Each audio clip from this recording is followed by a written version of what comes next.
Hello dear students, a very good evening to all of you. Welcome back in IBN's online classes, class 10th. प्रिय विद्यार्थियों, आप सब अच्छे हैं। मैं ये नहीं पूछूंगा हाउ आर यू, आप कैसे हैं, क्योंकि मुझे पता है कि आप ऑलरेडी अच्छे हैं। हमने पिछले 2-3 पीरियड्स में इंग्लिश के पीरियड में बीच बीच में से टॉपिक लेकर के डिटेल किया था। कभी पार्ट ऑफ स्पीच को किया था, एक बार हमने वॉइस के टॉपिक को डिटेल किया था, बीच में हमने एक बार नरेशन का टॉपिक भी डिटेल किया था। आज हम सीरियल नंबर से अकॉर्डिंग टू बोर्ड सिलेबस हमारा ये पीरियड स्टार्ट कर रहा हूं। स्टूडेंट्स सब लोग इस सिलेबस को अपने नोटबुक में तैयार करेंगे, उतारेंगे और इसी के अकॉर्डिंग, इसी के अनुसार हम क्रमशः साल भर में पढ़ते जाएंगे। इसलिए आपको टॉपिक्स का ध्यान होगा। सारे के सारे टॉपिक्स कौन से होंगे, हमारे 10वीं क्लास के बोर्ड सिलेबस में कौन कौन से टॉपिक हैं, उनको कितना कितना अंक भार दिया गया है, कितने नंबर उनको डिवाइड किए गए हैं, ये सब चर्चा मैं आपको आज के इस पीरियड में करके बताऊंगा। और मुझे विश्वास है कि आप सब स्टूडेंट्स अपनी इस क्लास को ध्यानपूर्वक सुनेंगे और सुनने के बाद अपने नोट्स में ये सब बातें नोट करेंगे। आइए, हमारा कुल मिलाकर के पेपर जो होता है 80 मार्क्स का होता है।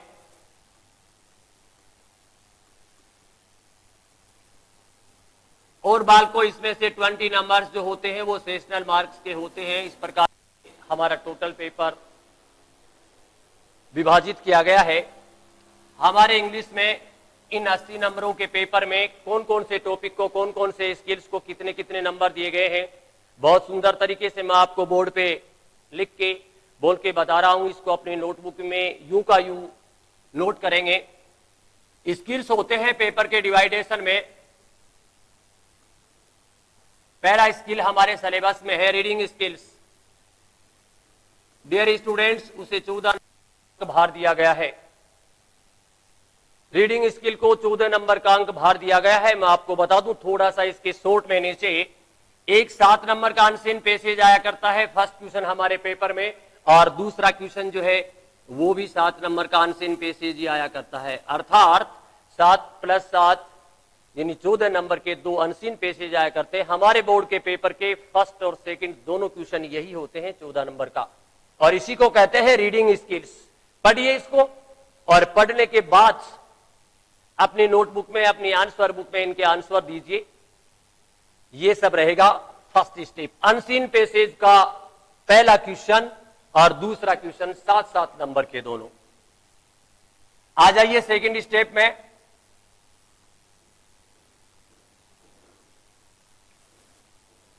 ये बेटा रहेगा राइटिंग स्किल्स का। अपना दूसरा टॉपिक जो है वो राइटिंग स्किल्स का रहेगा। इसको भी 14 नंबर का विभाजन अंक भार ही दिया गया है। 14 नंबर का अंक भार ही दिया गया है राइटिंग। अब अपने को पढ़ना नहीं बल्कि अपनी हमारी तरफ से इसको लिखना है। इसलिए इस स्किल का नाम जो बताया गया है उसको कहते हैं राइटिंग स्किल्स। आप अपना लिख के दिखाओ, बोर्ड के पेपर में लिख के दिखाओ कि आपके कितना है। पहले तो आपको रीडिंग स्किल में तो लिखा लिखाया मिला था, उसको केवल पढ़ना था, पढ़ने के बाद उसको आंसर करना था। अब आपको लिखना है। और इस 14 नंबर में बता दूं मैं आपको कि क्या पूछा जाता है। इन 14 नंबर में 5 नंबर का एक लेटर पूछा जाता है, 4 नंबर का एक शॉर्ट पैराग्राफ पूछा जाता है, और नेक्स्ट फिर 5 नंबर का एक शॉर्ट टास्क। कभी वो वर्बल होता है, कई बार विजुअल। कई बार आपको हेडिंग देकर के 5 नंबर का एक पैराग्राफ लिखवा लेते हैं, और कई बार एक ड्राफ्ट देकर के, एक पोस्टर देकर के, और उस पर आपको लिखवा लेते हैं। ये होता है 3, 5, 4 और 5। ये दूसरा स्किल हो गया अपने पेपर का। इसी सुंदर तरीके से सिलेबस डिटेल्स में अपने ऊपर लिख लेना, सिलेबस डिटेल्स।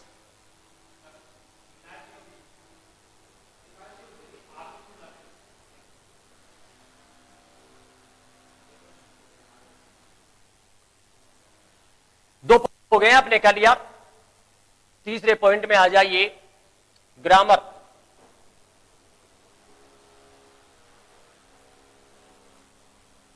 हमारा स्ट्रक्चर ग्रामर जो है वो 15 नंबर का पूछा जाता है बोर्ड के पेपर में। और 15 नंबर को किस प्रकार अलग अलग टॉपिक्स में बांटा गया है, किस प्रकार से अलग अलग टॉपिक में उनको मार्किंग विभाजन किया गया है, नंबर का विभाजन किया गया है। देखिए डियर स्टूडेंट्स, ग्रामर में हमारा पहला टॉपिक जो होता है वो टेंसेज का होता है। पहला टॉपिक टेंसेज का होता है और टेंस के 4 अंक निर्धारित किए गए हैं। 4 नंबर के हमारे से टेंस पूछे जाते हैं करेक्ट फॉर्म के रूप में, और वही हमारा स्ट्रक्चर ग्रामर में पहला टॉपिक होगा क्या, टेंस। और वो भी 4 नंबर के। याद है कितने नंबर के, 4 नंबर के टेंस पूछे जाएंगे। दूसरा टॉपिक जो होता है वो हमारे पेपर में पूछा जाता है क्लॉज, और वो कितने नंबर के, 3 नंबर के। हमारा दूसरा स्ट्रक्चर ग्रामर का टॉपिक होता है वो 3 नंबर के क्लॉज पूछे जाते हैं। तीसरा इसमें टॉपिक होता है वो इसका एक्टिव वॉइस और पैसिव वॉइस। इसको अंक भार दिया गया है कितने नंबर का, 2 नंबर का। यानी ये तीसरा टॉपिक है। टेंस से 4 नंबर के पूछे जाते हैं, उसके बाद में क्लॉज जो है वो 3 नंबर के पूछे जाते हैं और वॉइस 2 नंबर के।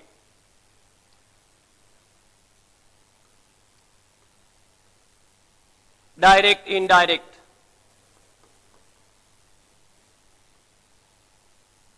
ये रहेगा अपना चौथा टॉपिक, और इसको अंक भार दिया गया है कितना, 4 नंबर का।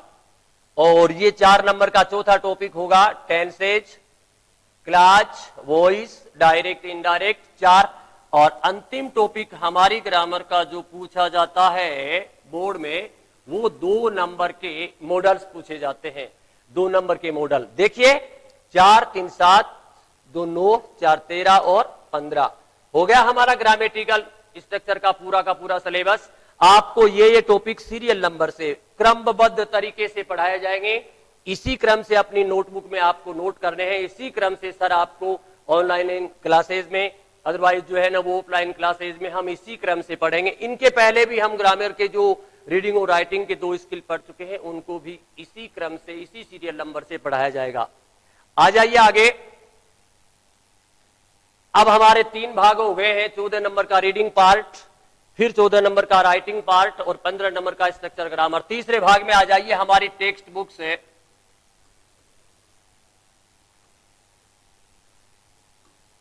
प्रिय विद्यार्थियों, हमारी टेक्स्ट बुक में एक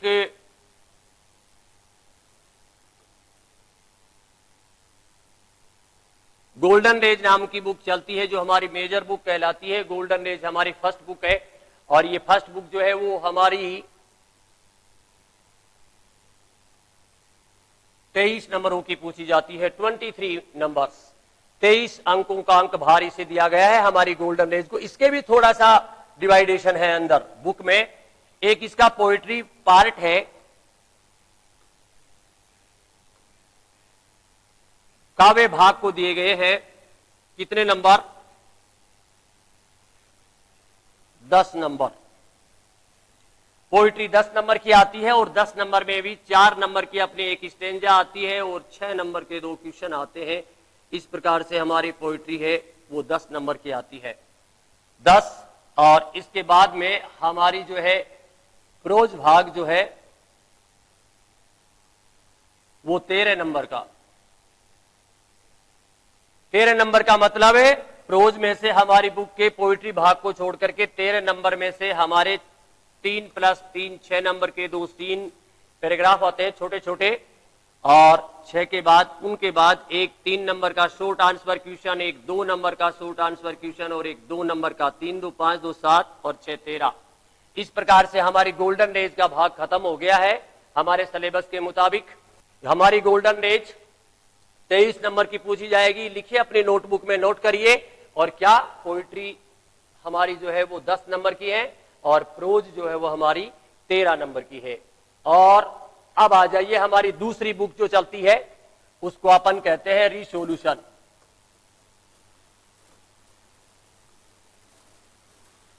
ये हमारी सेकंड बुक चलती है जिसको अपन सप्लीमेंट्री बुक रीडर भी कहते हैं, रिसोल्यूशन।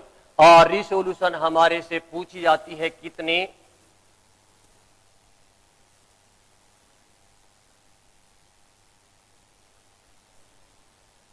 10 नंबर में।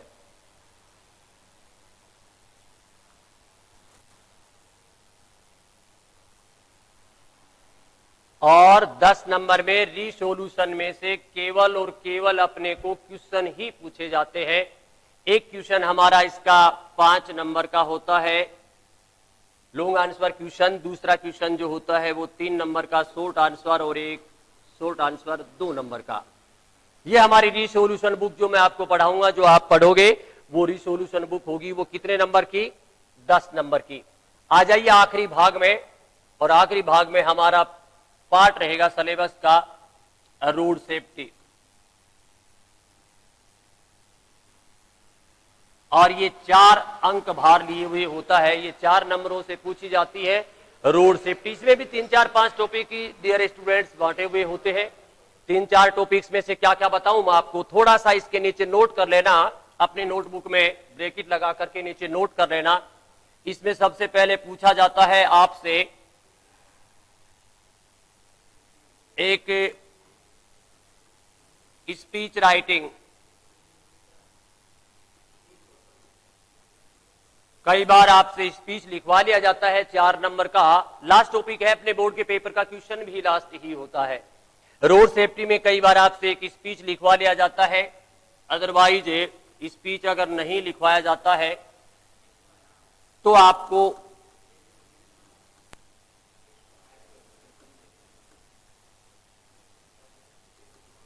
पोस्टर ड्राफ्टिंग, कई बार एक पोस्टर बनवा लिया जाता है रूल्स ऑफ द रोड, सड़क के नियमों के ऊपर विभिन्न प्रकार के रूल्स जो होते हैं उनके ऊपर एक पोस्टर बनवा लिया जाता है। ये हमारा रोड सेफ्टी का दूसरा भाग होता है। इसके अंदर जैसे ही तुम आगे चलोगे, कई कई बार जो है उसमें कार पुलिंग नाम का भी एक टॉपिक होता है, कार पुलिंग का, और ये कार पुलिंग भी इसमें से पूछ लिया जाता है। मोस्टली हमारे टॉपिक्स में से जो है रोड सेफ्टी में ये 3 ही टॉपिक होते हैं, कई बार गैप फिलिंग वगैरह भी आ जाता है। इसलिए अब देखिए सारे के सारे सिलेबस को हमने 4 नंबर दे दिए हैं, किसको? रोड सेफ्टी को। रिसोल्यूशन जो हमारी सप्लीमेंट्री बुक है उसको हमने दे दिए हैं 10 नंबर। बड़ा क्वेश्चन एक 5 नंबर का, एक छोटा क्वेश्चन 3 नंबर का, एक 2 नंबर का। आ जाइए हमारी गोल्डन रेज बड़ी बुक को हमने 23 नंबर आवंटन किए हैं।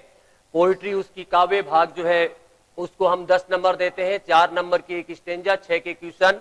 और प्रोज जो है उसको हमने 13 नंबर दिए हैं, 2 छोटे छोटे पैराग्राफ आते हैं, और 3-2-2 के 3 क्वेश्चन आते हैं। ये हमारी दोनों बुक्स और रोड सेफ्टी हो गया है। और ये हमारा ग्रामेटिकल टॉपिक जो था 15 नंबर का, ग्रामेटिकल टॉपिक जो था उसमें टेंसेज को 4, क्लास 3, वॉइस 2, डायरेक्ट इनडायरेक्ट 4 और मॉडल को 2 नंबर आवंटित किए गए हैं। ये भी देख लीजिए।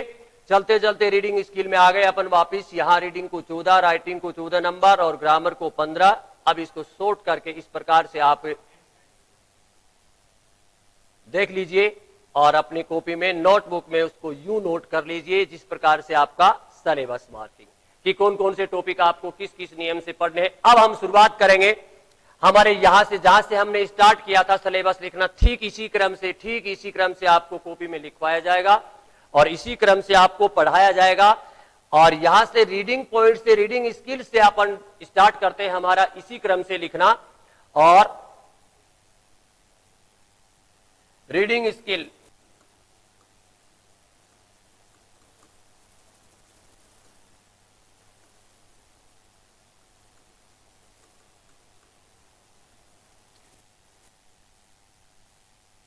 में डिटेल किया है, सिलेबस में लिखा है, ये हमारा फर्स्ट पार्ट होता है।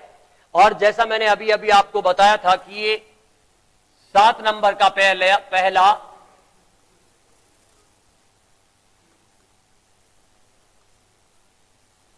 अनसीन पैसेज आता है और एक और पैसेज,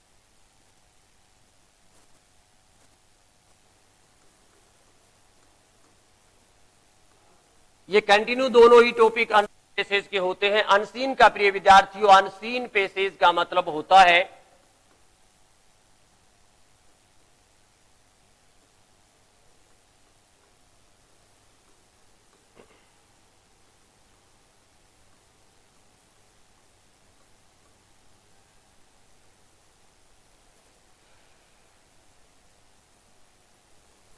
यहां से हमने स्टार्ट किया है इस टॉपिक से लेकर के। ये जो फर्स्ट टॉपिक है अपना, how to solve unseen passage. क्या होता है अनसीन पैसेज? वो गद्यांश, वो पैसेज जो आपने अभी देखा ही नहीं है, अपठित है, आपका पढ़ा हुआ ही नहीं है। वो गद्यांश जो आपका पढ़ा हुआ ही नहीं है प्रिय विद्यार्थियों, जो कभी आपने देखा ही नहीं है, और वो पैसेज आपको पढ़ने के लिए दिया जाता है, देखा पढ़ने के लिए दिया जाता है, उसको पढ़िए आप।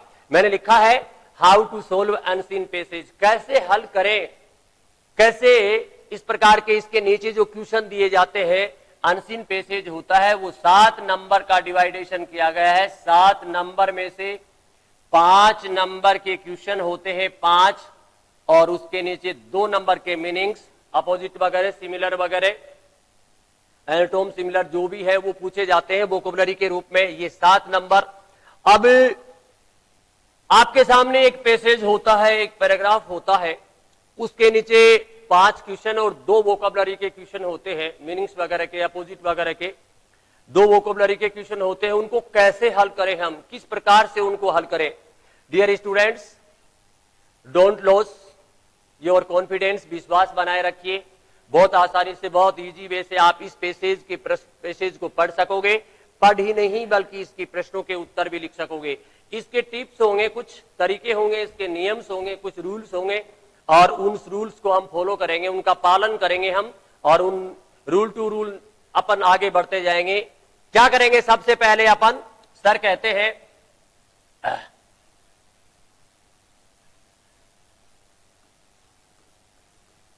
टिप्स टू फॉलो, पालन करने के लिए कौन कौन सी बातें ऐसी हैं जिनको आपको याद रखना है, और उसके हिसाब से ही आप अगले पीरियड में मैं आपको एक अनसीन पैसेज भी यहां क्लास में शो करूंगा। उस अनसीन पैसेज को आप देखोगे भी, उसके प्रश्नों को भी देखोगे। मैंने पहला टिप्स लिखा, टिप्स स्टार्ट किया है कि tips to follow. Number 1, read the passage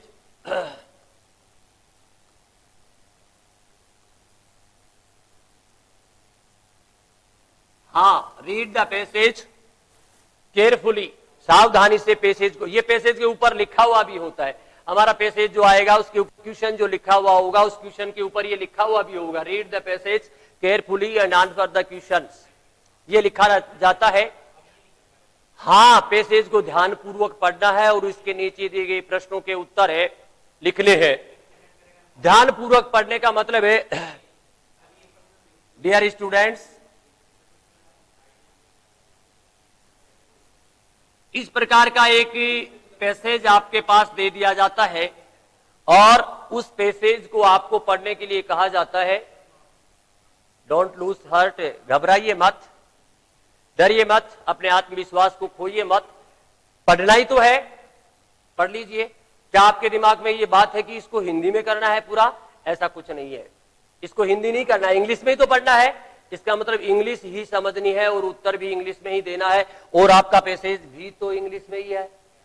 फिर दिक्कत कहां है, प्रॉब्लम कहां है, कहां दिक्कत आ रही है? इसलिए घबराइए नहीं। सर पढ़ेंगे इस पैसेज को, यूं पढ़ेंगे अपन, पॉइंट टू पॉइंट पढ़ेंगे। जैसे जैसे जैसे जैसे जैसे आप इस पैसेज को आगे पढ़ते जाओगे, आगे बढ़ते जाओगे, पैसेज को पढ़ते पढ़ते आगे बढ़ते बढ़ते आपके माइंड में इस पैसेज के सारे के, हो सकता है आपको किसी मीनिंग का हिंदी अर्थ आए, किसी का ना आए, कोई फर्क नहीं पड़ता है, ध्यान मत दीजिए ऐसी बातों पर। जैसे जैसे तुम इसको पढ़ोगे, पढ़ने के बाद आपके दिमाग में एक विचार, एक आइडिया जरूर आएगा। क्या कि हो ये पैसेज इस विषय पर लिखा गया है। Once upon a time, long long ago, there was a young lady. इस प्रकार से इस टॉपिक की, इस पैसेज की शुरुआत होगी, और तुम जैसे ही इसको पढ़ोगे, एक लाइन में से 2, 3, 4, 5 मीनिंग हो सकता है, 10, 12 में से 4 मीनिंग आए, 5 मीनिंग आए, 6 मीनिंग आए, आ जाने दीजिए। आपको सिर्फ इसे पढ़ना है, आपको सिर्फ इसे पढ़ना है, और पढ़ करके, पढ़ने के बाद आपको यह देखना है कि ये पैसेज, ये गद्यांश किस विषय पर लिखा गया है, इस गद्यांश का मूल विषय, मुख्य विषय क्या है, किस विषय पर लिखा गया, यही निकालना है। अगले पीरियड में सर आपके सामने एक पैसेज शो करेंगे, पैसेज के नीचे प्रश्न भी लिखेंगे, उन प्रश्न कैसे कैसे वो प्रश्न आते हैं उनको भी लिख के दिखाएंगे। तब तक के लिए आप अपने सिलेबस को नोट करिए, अपने पहले टॉपिक को स्टार्ट करके छोड़ दीजिए, unseen passage, first unseen passage. तब तक के लिए आपको बहुत बहुत थैंक यू।